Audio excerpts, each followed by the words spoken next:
touched off.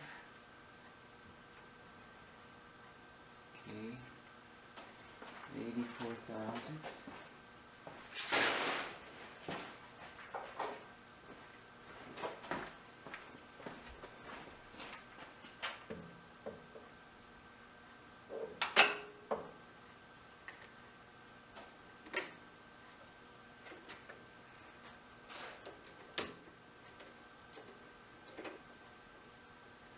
Maybe I'm going overboard, but it's good practice.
Made out of steel. Okay, this is the anchor plate pawl spring and block. Okay, the spring is actually number 16 piano gauge wire, which requires a hole of 37 thou. Now I'm not sure if they silver solder that in there or what, but that is the diameter of the piano wire. Okay. And the reason why I say that, if you heat up a spring, it changes its characteristics, right? So I'm not sure yet what I'm going to do with that. This block provides springing action for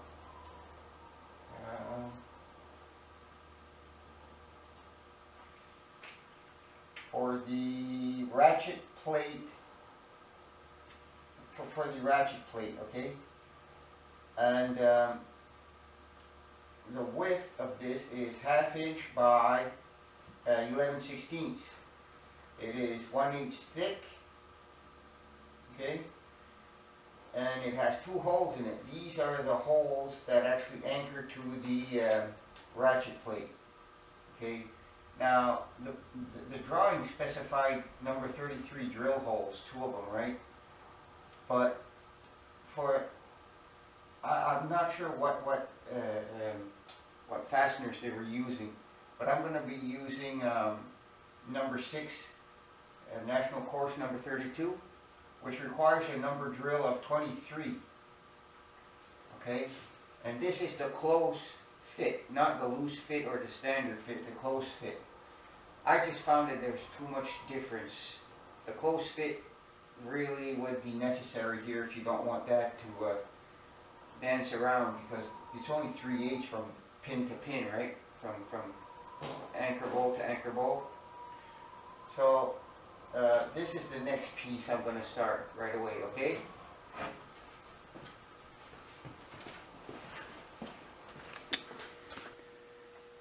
I've just finished milling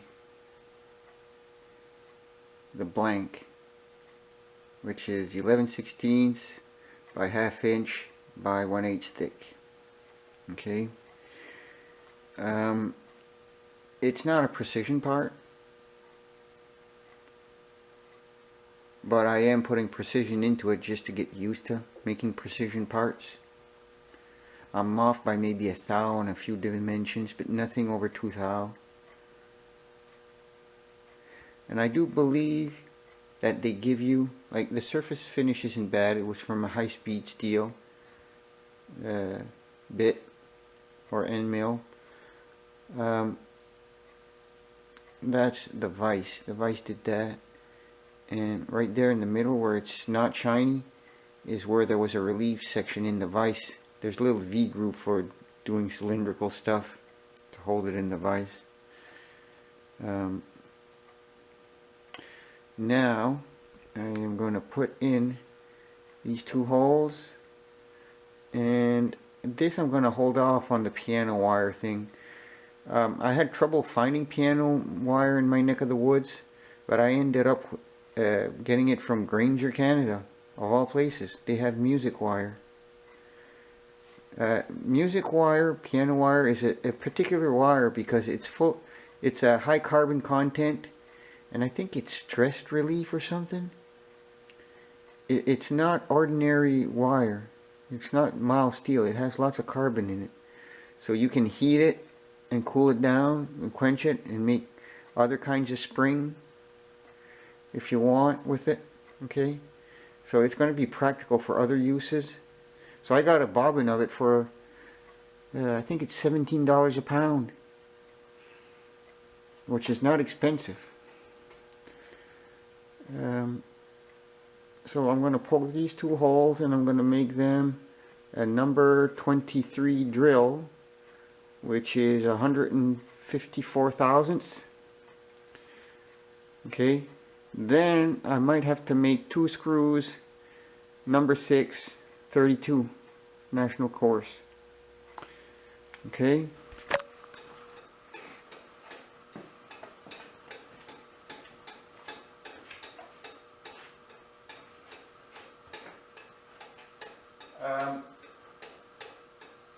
Today there's a little time that went by since I last worked on the project, the Eureka project. Okay. Today is the 10th of December. Obviously there's 15 days till Christmas. Hope you got your shopping done. Okay, so I've got the cutter clamp nut, and I've got the mandrel nut. Okay, they're both mild steel, and they specify case hardened. Once again, I'm not sure one can get mild steel to case harden unless there's enough carbon in the alloy, right?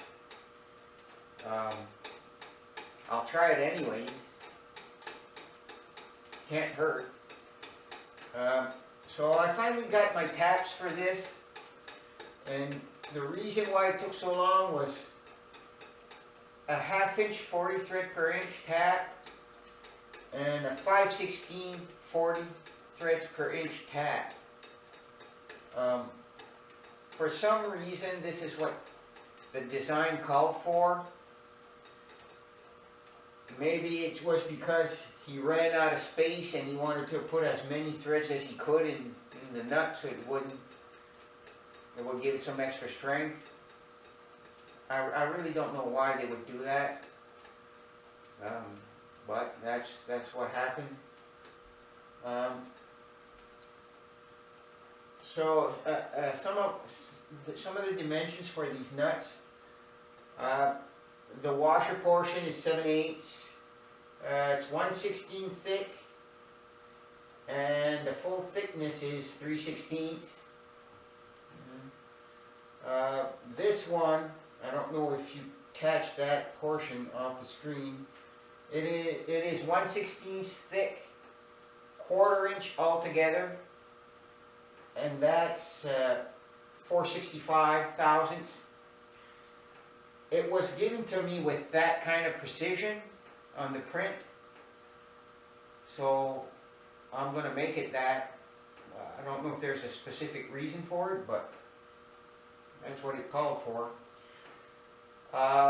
That's the mandrel nut, and that's the cutter clamp nut. This is exactly what the name says. It clamps the cutter to the indexing portion of the tool.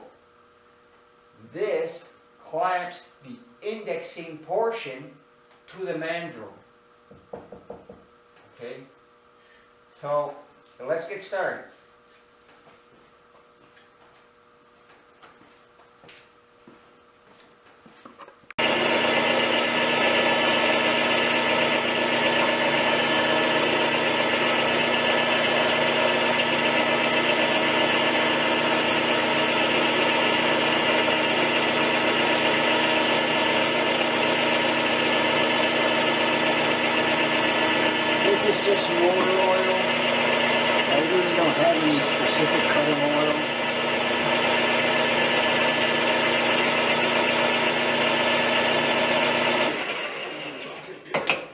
since it's such a tiny tip, I'm going to spin it faster.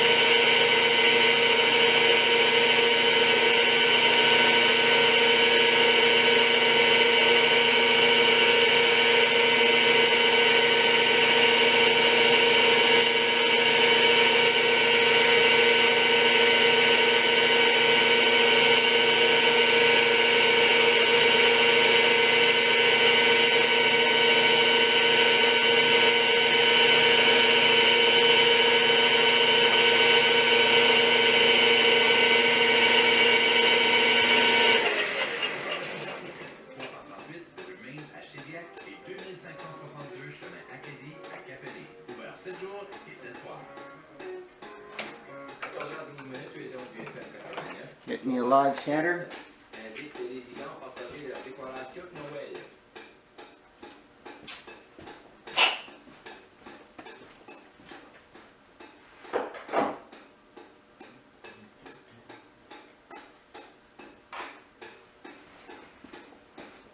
There we go, live center.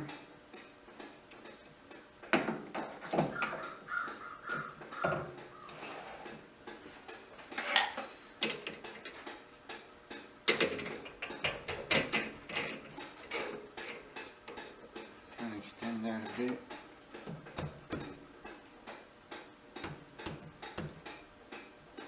I don't need that long.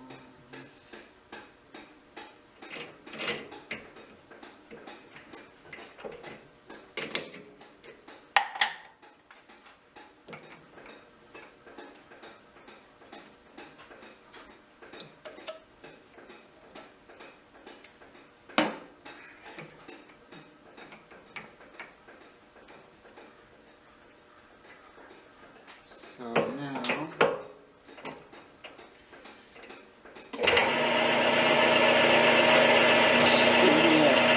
I'm spinning till I hit 465, maybe. And I may have to readjust my cutter and give it a little more reach.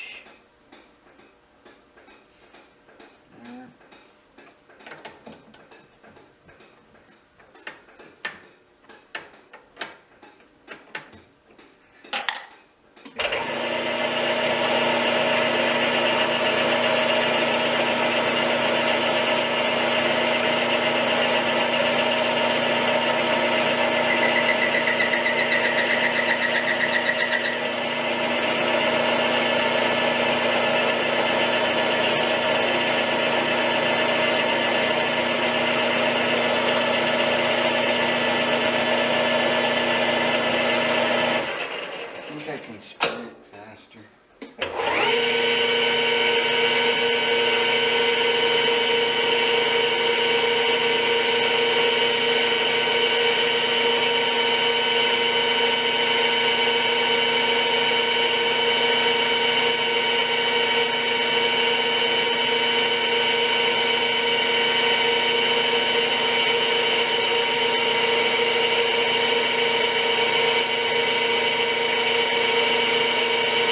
As well, so I'm just going to check my zero, see if I'm okay. Since it's a 1 inch, I don't need a test piece, right? A 1 inch piece to measure off of.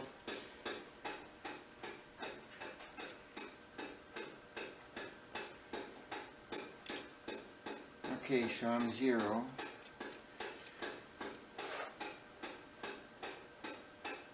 Oh, for those who don't know, if you want to check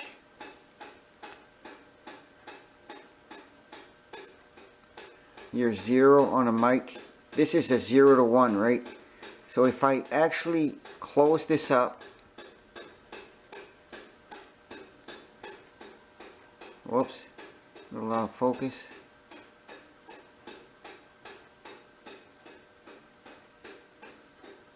If I close this up to 0 and my 0 is lined up with my 0 here, then I'm 0, right? my micrometer is truly adjusted to 0. If it wasn't, there's a little key that comes with the micrometer, and there's a hole somewhere around here, a hole there. You wrench onto it and you can spin the thimble. Okay, so I am at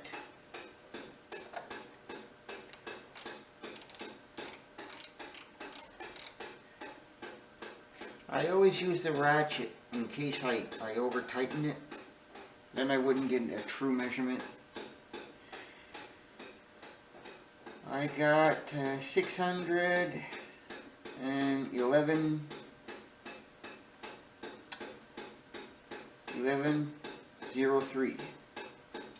So I gotta take off a little more.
Now, plug in my machine.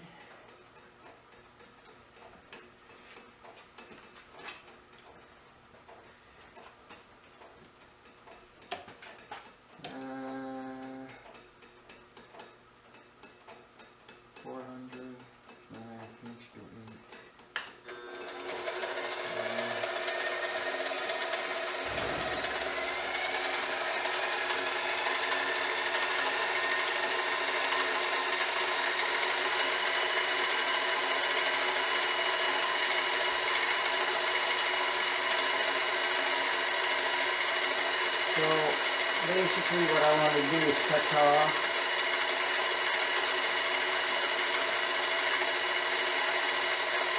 my GRO.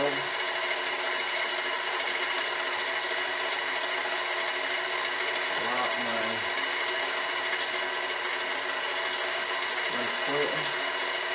film. I put oil behind there because I find it instead of tapping into the taper, I'm rubbing up against the side of the machine. Maybe there's a part I had to redo in there, I don't know. Well,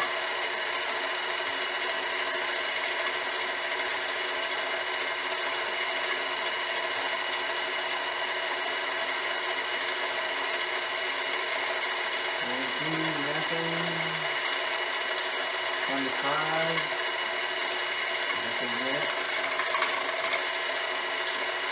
27, nope. 3, oh. So there's my 3/8. That's 3/8, and the size of the washer here was 0.465. So I've completed one. Now I got to do the other one. So this is 0.5 minus 40 threads per inch equals, times this by 64, I get 30. So 30 divided by 2 is 15, and 64, 15 is 30 seconds. This is the drill I'm going to be using, and since this is about 1/8 wide,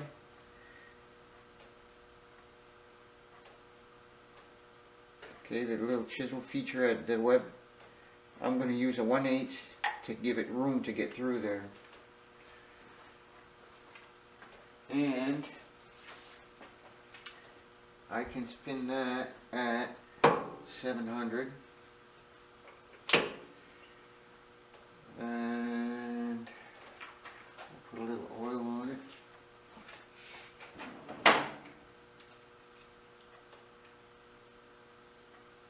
And yes, you can purchase these things. Is 1/2 inch 40 threads per inch, made by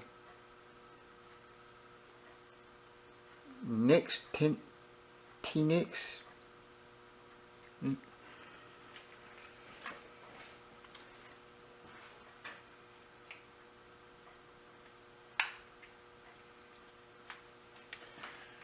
So let's get started.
slow down.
This is a very delicate tab,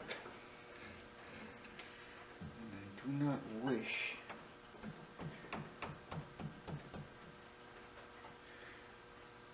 for it to come to harm.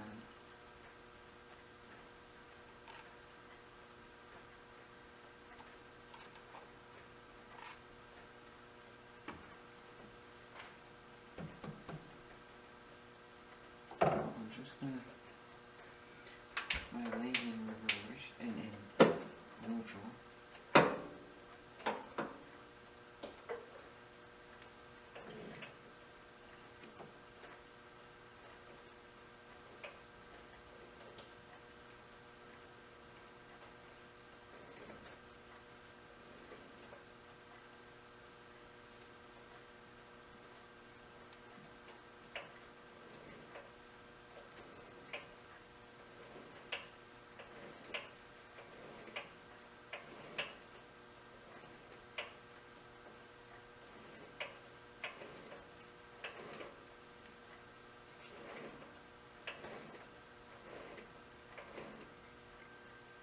So tiny.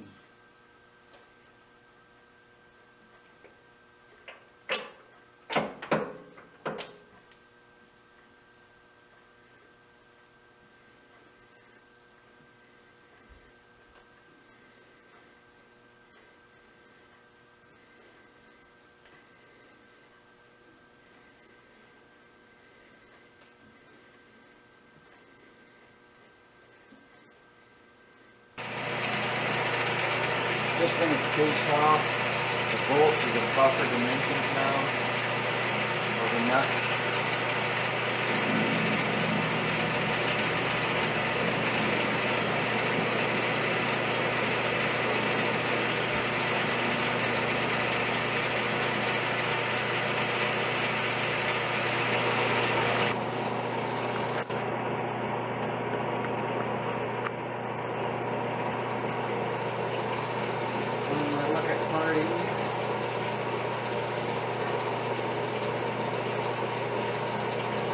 This actually is a piece of stress proof I had.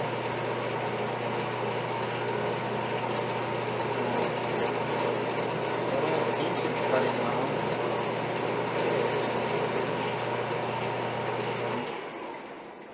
Just going to take a quick measurement.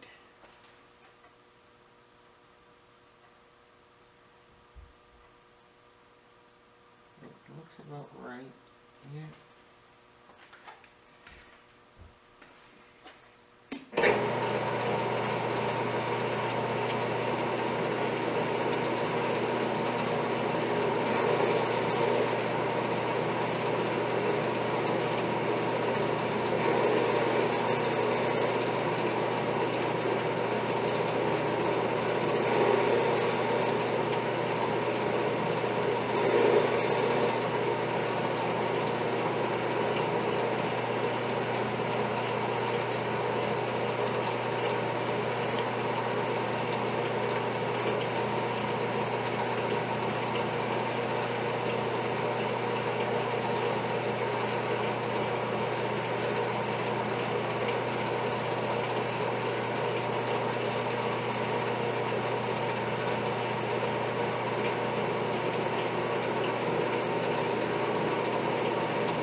cutter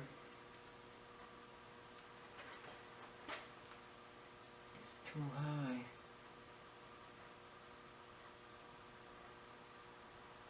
No, it seems to be.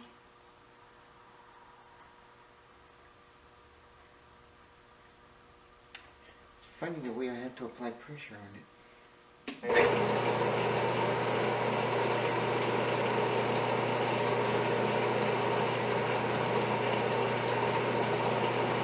I'm very happy this thing fits right on there, and it is a snug fit. There's not a whole lot of looseness, and that's where your cutter goes. But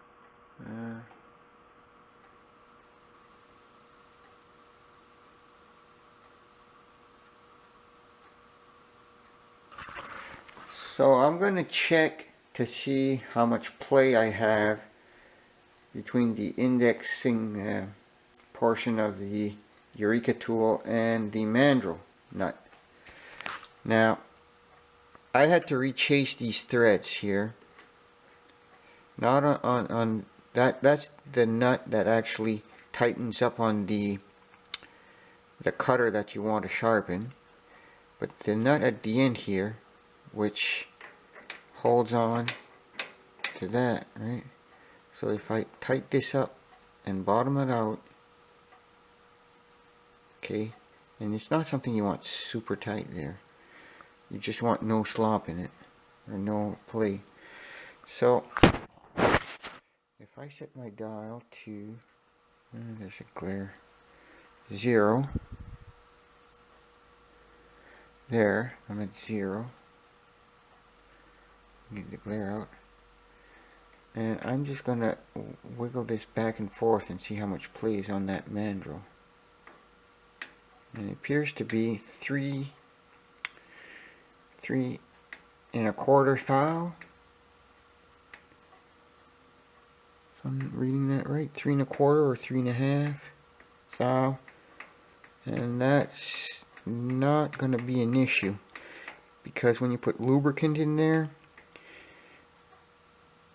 you can count on, even if it's just thin grease or oil, that's going to take up like a thou and a half if it's grease. So that should be okay right there. I'm pretty happy with that. I had to rechase these threads. That means changing the gears on at the end of my lathe again. Oh.